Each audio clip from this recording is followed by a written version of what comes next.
নববী রিয়াদুস সালিহিন 599 নম্বর হাদিসে বলে হাদিসটা হাসান, ইমাম তিরমিজি বলে হাদিসটা হাসান, হাযা হাদিসুন হাসানুন। ইমাম তিরমিজি বর্ণনা করছেন আন ইবনে আব্বাসিন ক্বালা, আমার নবী সাহাবী আব্দুল ইবনে আব্বাস বলে, মাররান নবী সাল্লাল্লাহু আলাইহি ওয়াসাল্লাম বিকুবুরিল মদিনাতি, আমার নবী মদিনার একটা কবরের পাশ দিয়ে হেঁটে যাচ্ছেন, ফাকবাল আলাইহিম বিওয়াজহিহি, আমার নবী তার চেহারা আর কবরের দিকে ফিরালেন। তারপরে ফাকাল, আমার নবী বললেন, আসসালামু আলাইকুম ইয়া আহলাল কুবুর।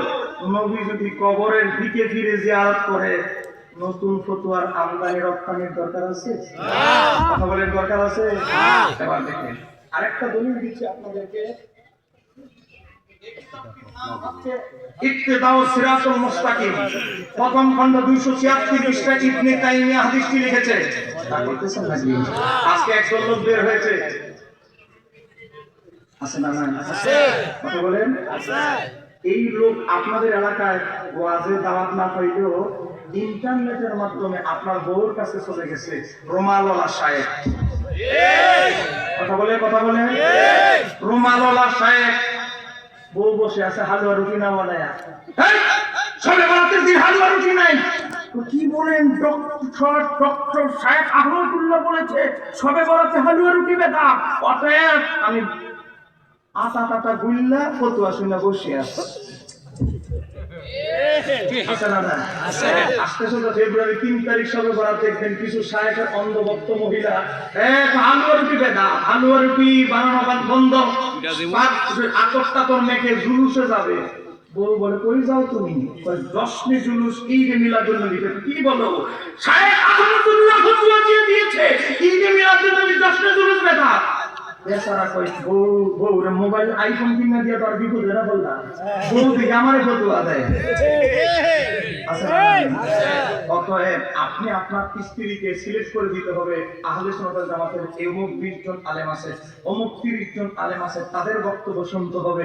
যত মিষ্টি কথাই বলো, এই মিষ্টি ভাষী বাবা মিষ্টি ভাষী এদিকপন্থী মৌলবীর বক্তব্য শোনা যাবে না। এটা আপনি সিলেক্ট করতে হবে। দুবাই শুধু ইতালি গিয়ে কামাই করলে হবে না, স্ত্রীর ইমান বক্তাদের ইমান হেফাজত করতে হবে। বলতে হবে ঠিক কিনা? আপনার স্ত্রী যদি নজরী হয়ে যায়, আপনার স্ত্রী যদি আহলে হাদিস হয়ে যায়, আপনার স্ত্রী যদি অমুক মার্কা চলে যায়, তাহলে আপনার বাচ্চারাও অটোমেটিক সেই দলে চলে যাবে, কারণ বাচ্চারা মায়ের আদর্শে বড় হয়। বাচ্চারা মায়ের আদর্শে, ছোট ছোট বাচ্চারা মায়ের আদর্শ ফলো করে, বাপ তো পরে বড় হলে গিয়ে বাপে কোন মাদ্রাসা দিব, কি করবে, এটা বিবেচনা করে। বাবা এবার আসেন দেখেন, এবার কওমি ভাইদের আরেকটা দলিল দিচ্ছি। এই ইবনে তাইমিয়ার ইক্তেদাউ সিরাতুল মুস্তাকিম থেকে হযরত আব্দুল ইবনে ওমর থেকে কওয়া। হযরত আব্দুল ইবনে ওমর বলে, মিনাস সুন্নতি, সুন্নাত হচ্ছে কই কি আনতা আতি আল কবরান নবী সাল্লাল্লাহু আলাইহি ওয়াসাল্লাম, নবী রওজা মুবারকের সামনে আসবে, মিনাল মিন কিবালিল কিবলাতি, কিবলামুখী হয়ে আসবে, ওয়া তাজআলাল যাহরাকা ইলাল কিবলাতি, কিবলার দিকে দিবে ফিট।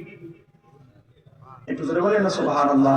নবীর রওজার দিকে কিবলামুখী হয়ে আসার পর ফিটটা দিবে কিবলার দিকে, মুখটা দিবে নবীর রওজার দিকে।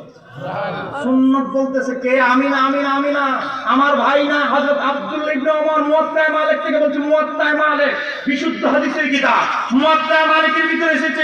তারপর কি হবে? আর স্পষ্ট করতেছে নবীর সাহাবী কিভাবে নবীর রওজা জিয়ারত করতে হবে, কবর জিয়ারতের পদ্ধতি কি। ওয়া তাসতাকবিলাল কবরা লিওয়াজহিকা, কি হবে? চেহারা হবে কবরের দিকে। একটু জোরে বলেন সুবহানাল্লাহ। চেহারা হবে নবীর রওজা মুবারকের দিকে, কবর জিয়ারত করলে কবরের দিকে কি হবে? লিওয়াজহিকা, কবরের দিকে হবে চেহারা। বলেন কবরের দিকে হবে কি? চেহারা হবে কিবলার দিকে, কবরের দিকে ফিট দাও। এবার আসেন, এরপরে বলবে কবর জিয়ারতের দোয়া। এবার আসেন কওমি ভাইদেরকে একটা দলিল দিচ্ছি, সময় কম। ফাতহুল কাদির, হানাফি মাযহাবের বিখ্যাত কিতাব ফাতহুল কাদির 3 নম্বর খণ্ড 180 পৃষ্ঠার ভিতরে এসেছে। কই কি এসেছে?